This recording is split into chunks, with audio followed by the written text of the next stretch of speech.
참 예수님, 오늘은 사순제 3주일입니다. 성부와 성자와 성령의 이름으로 아멘. 오늘 복음은 좀 길어서 그냥 말로만 설명을 드리겠습니다. 이미 또 뭐 우리가 잘 아는 내용이죠. 예수님께서 당시에 그때는 이제 유다인들이 어쩌면 벌레처럼 여기는 지역이죠. 사마리아. 왜냐하면 사마리아는 당시 이 시리아로 유배를 이제 가고 또 그 시리아 사람들이 또 여기 들어와서 살기 때문에 이방 민족이라고 이제 여겨지던 사람들이었는데 예수님께서 우물가에 앉으셔서 이제 실제로는 우물가가 아니라 우물 위에 앉으셨다. 라고 나와요. 그것은 예수님의 어떤 십자가와 거기서 흘러내리는 피가 곧 물임을 상징하죠.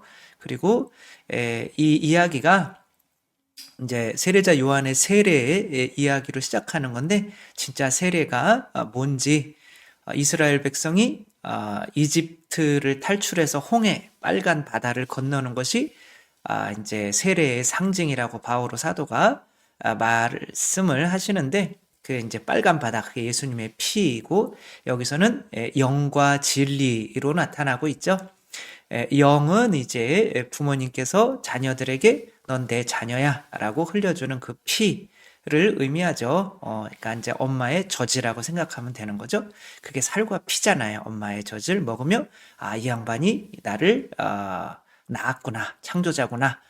이렇게 생각해서 이제 그분을 부모로 알게 되는 게 이제 영인 거고 은총인 거고 선물인 거고 살과 피라고 할 수 있죠. 그다음에 이제 그것만 보여주면 안 되고 거기에서 또 두 발로 걷고 말도 하고 또 인간관계는 어떻게 하고 하는 거를 보여주어야 하는데 그것을 진리라고 하는 거죠. 따라서 자녀는 부모의 영과 진리를 먹고 이제 부모처럼 온전한 인간으로 성장을 하죠. 그렇지 않으면은 짐승이나 다를 바 없이 아이들이 무인도에서 키워지면 인간처럼 두 발로 걸을 수가 없죠. 본인이 누군지도 모르고 또 어떻게 두 발로 걷는지를 보지를 못하면 할 수가 없죠. 아무튼 그렇게 세례에 대한 이야기인데 또 이 여인이 그럼 그 물을 나에게도 좀 예수님이 물을 청하시는 거는 먼저 에덴 동산에서 선악과를 청하시는 것과 같아요. 그리고 이제 여기에 뭐 너무 어마어마한 내용들이 많이 들어가 있어서 이것만 설명을 하려고 하더라도 굉장히 오랜 시간이 걸릴 수밖에 없는데, 이 혼인은, 이제, 우물가에서 이루어져요. 모세도, 그렇고, 또, 누구죠? 아브라함이 이삭, 자기 아들의 여인 레베카를 찾기 위해서 이제 종을 보냈을 때 그 종이 우물가에서 물 좀 주십시오 이렇게 하잖아요. 그래서 이 물은 또한 이렇게 자녀를 낳는 피 흘림의 의미도 있지만 그렇게 또 그 자녀와 하나가 되는 내가 머리가 되고 또 신부가 되는 그런 또 상징을 담고 있죠. 그래서 교회는 그리스도로부터 태어났지만 그리스도의 신부라고 불려요. 또 그리스도가 교회의 머리이고 우리는 그분의 몸이 되는 거죠. 어쨌거나 이제 또 그런 것까지도 또 말씀을 하셔요. 그래서 남편을 데려와라 라고 했더니 자기는 남편이 없다. 그러니까 예수님이 다 알고 계시죠. 지금 너 6명이랑 살았잖아. 여기서는 뭐 5명이랑 살았고 지금 사는 남자도 그러니까 6명인 거죠. 그러니까 이제 6이라는 숫자는 이제 보통 짐승을 상징하는 거고 그래서 666 그러면 저는 세속육신 마귀로 보는 거죠. 근데 이제 7은 뭐냐면은 이제 창조자 위치인 거죠. 그러니까 안식을 누리고 있는 자녀를 탄생시켜서 그러니까 예수님은 7인 거고 이제 이 여자는 6인 거고 그런 건데 어쨌거나 그렇게 또 12시가 아마 6시일 거예요. 그 정오라는 시간이. 근데 이제 이 여인은, 이제 그 자신이 이제 그런 또 남자들과 살았음을 이제 아는 예수님에게 이제 깜짝 놀라죠. 그래서 이제 마을로 들어가서 사람들에게 예언자가 나타났다고 이제 복음을 전하는 또 다른 자녀를 탄생시키는 어떤 선교사의 역할을 하고 있죠. 이때 제자들이 와서 차라리 읽는 게 빨랐을 수도 있겠네요. 차라리 이제 제자들이 와서 식사 좀 하십시오. 그랬더니 나는 먹을 게 따로 있다. 내 아버지의 뜻을 실행하는 것이 바로 내 양식이다. 나는 지금 힘이 막 생긴다. 지금 엄청 힘든 상황인데 피 흘리고 이제 그렇게 은총과 진리로 나는 예배하는 자를 찾았다. 이제는 그것이 바로 나의 힘이다. 라고 말씀을 하시는 거죠. 우리가 살아가면서 부모가 되는 거잖아요. 누군가를 새로 태어나게 만드는 일을 하는데 부모로서 살아가면서도 힘든 경우가 되게 많죠. 자녀들은 잘 알아주지도 않고 그렇게 이 김창옥 씨 뭐 우리나라 강사 중에서는 뭐 거의 이 굉장히 유명한 강사인데 이분의 눈이 굉장히 슬프게 생겼죠.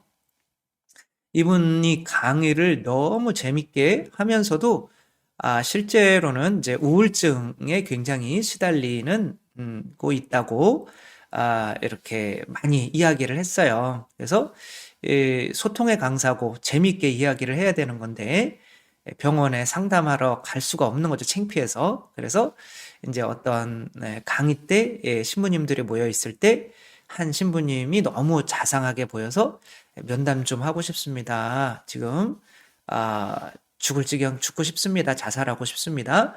이렇게 이야기를 하려고 했더니 그 신부님이 먼저 상담을 받고 싶다고 자기가 신부 옷을 벗고 싶다고 그렇게 이야기를 해서 아무튼 그분을 통해서 이제 어떤 90세가 넘으신 노 수사님을 알게 되고 그분이 잠시 쉬고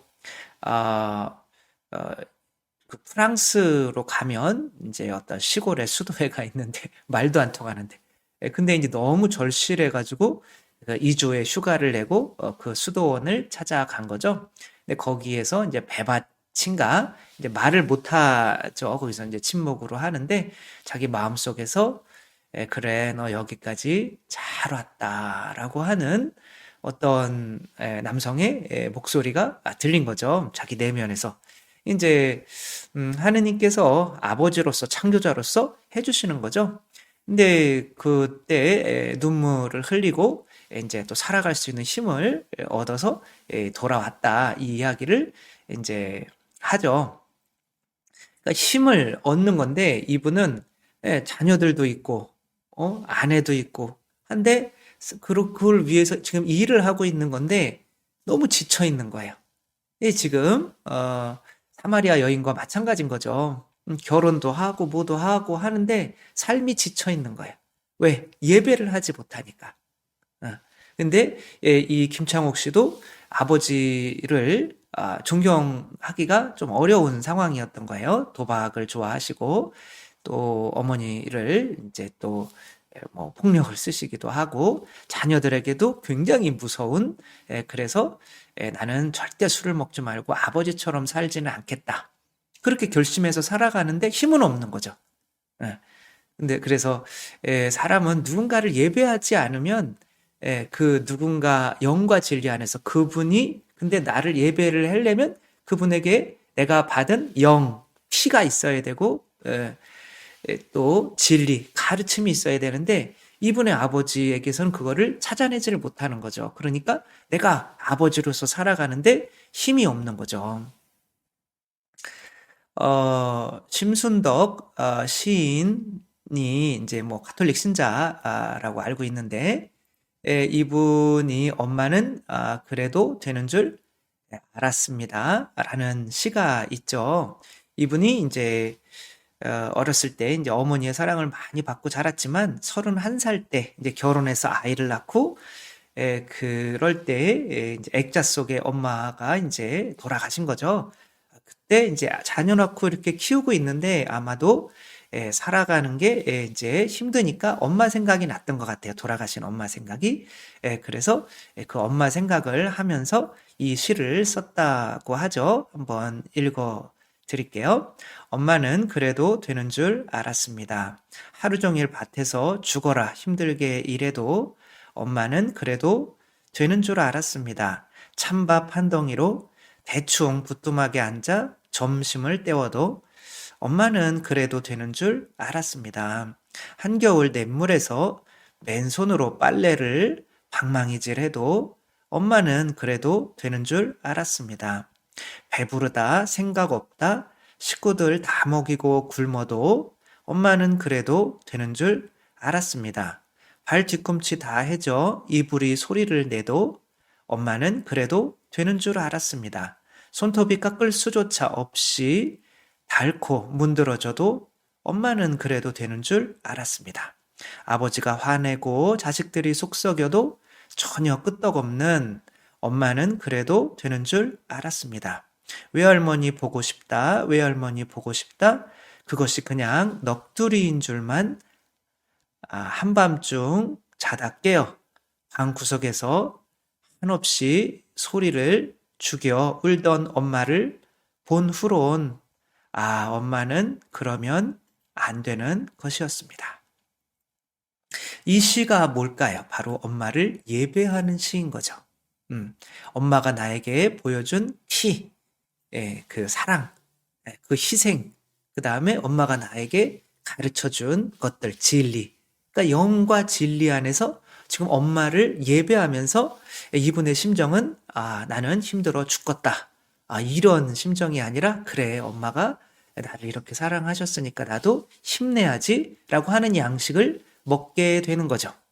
따라서 내가 예배하지 않으면 내가 부모님을 예배하지 않으면 부모님이 될 수가 없죠.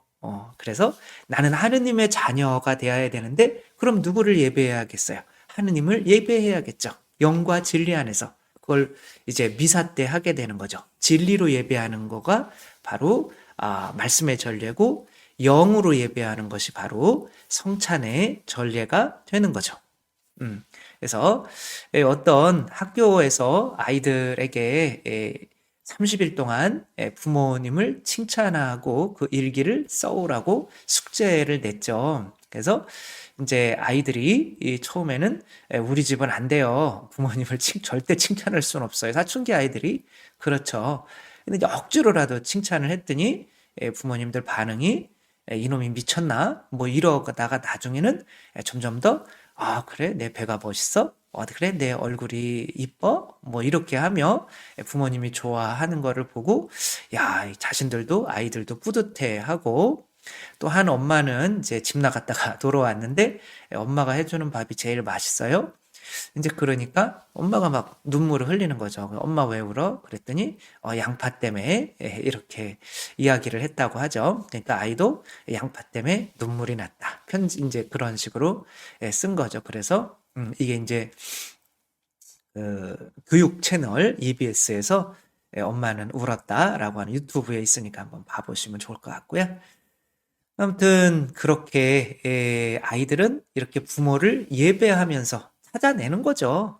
그분이 나에게 해주신, 흘려주신 피와 그분이 나에게 해주신 그 가르침을 찾아내는 거죠. 그것에 대해서 감사하고 찬미를 드릴 때 비로소 내가 하느님처럼 예수 그리스도처럼 또 하느님 자녀를 탄생시키는 진짜 하느님의 자녀가 될 수가 있게 되는 거고 그리스도의 신부가 될 수 있게 되는 거죠. 교회는 이렇게 하느님을 영과 진리 안에서 찬미할 수 있도록 예배할 수 있도록 이끌어주는 역할을 해야 되는 거죠. 따라서 우리 미사 시간이 정말 감동적이고 아까 심순덕 시인의 어떤 그것처럼 감동이 있고 하느님을 예배할 수 있을 때 밖에 나가서 또 다른 하느님의 자녀를 탄생시킬 수 있는 사랑할 수 있는 사람이 되는 거니까 우리들도 또 이 사순절 지내는데 정말 영과 진리 안에서 주님을 예배하며 또 이렇게 그 힘으로 에너지로 양식 충만해서 정말 힘있게 힘차게 살아가는 우리가 되었으면 좋겠습니다. 주님께서 여러분과 함께 전능하신 천주 성부와 성자와 성령께서는 여기 모인 모든 이에게 축복을 내리시어 길이 머물게 하소서. 주님과 함께 가서 복음을 전합시다. 하느님 감사합니다. 성부와 성자와 성령의 이름으로 감사합니다. 사랑합니다.